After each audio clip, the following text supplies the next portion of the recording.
Football America. The snarling, hard-driving head coach is now more of a cliche than a reality. But Frank Kush was the genuine article.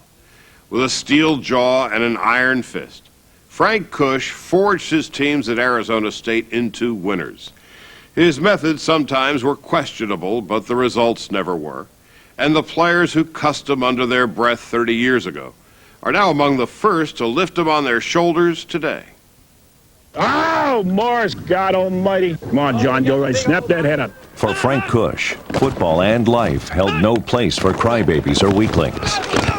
You can't let them intimidate you. You're going to see this again. There's no question. I think I'm probably one of the tougher coaches by standards of today, and I think the easy way to go is what I call permissiveness. And I feel a coach must be the director, if you want to use that word, or the dictator, whatever word you do want to use. And I think players will respect him if you don't abuse him. I don't think we've ever abused a player here.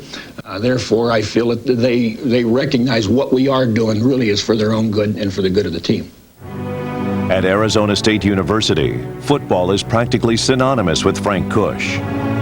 In 23 seasons as head coach from 1958 to 1979, Kush built ASU into a collegiate football power.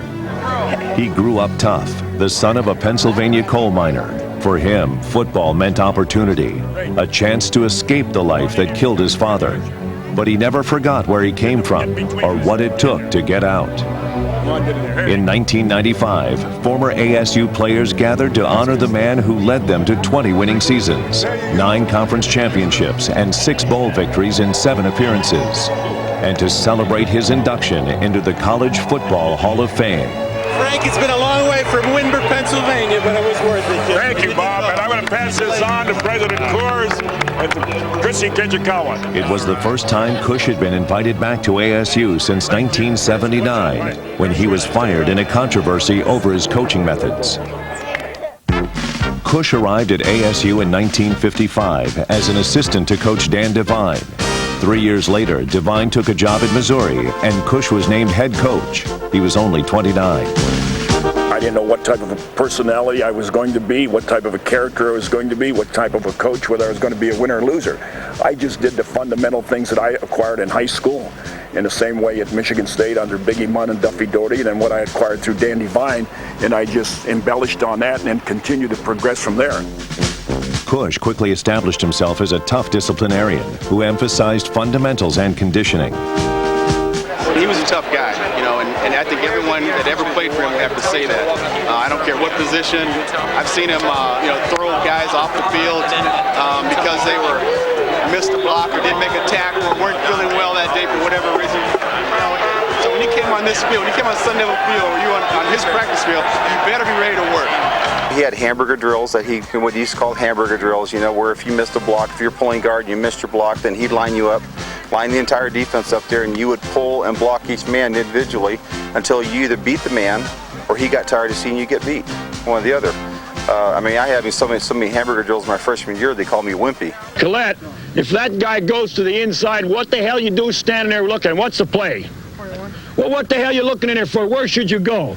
That guy's standing there. Here's what you did. You stood right here. Get the hell down there. Kush had no patience for mental mistakes, and he became a master at using fear and intimidation to drive his players to exceed their self-imposed limits. He would pick up a drain cover and stand behind an offensive lineman and say that when a quarterback says set, I'm going to start swinging this thing, and if you don't get your butt off the line of scrimmage, you're going to get across the rear end. And things like that. He never got hit. He would swing it, but he'd stop halfway through, but you didn't realize that. But, you see that 5-yard line surge coming off the ball. You just made you realize that, just think that he's standing there in the game. That's all you got to do, just put that in your mind that he's standing there in the game. They've got those white lines on the sides of the football field that the coach is not allowed to cross. So the safest place in all of football for a Sun Devil in those years was on the field. You had to make the starting team just so he couldn't get to you. Everyone there had a choice. And there were a lot of people that left, but the people that remained were the people that really knew that if they gave 110%, that they'd be out there. And he was very fair that way. But a tyrant, I don't think so. The men who played for Coach Kush in the 70s share the solidarity of survivors. They revel in tales of Camp Tontezona, the preseason training facility where Kush tested their mettle.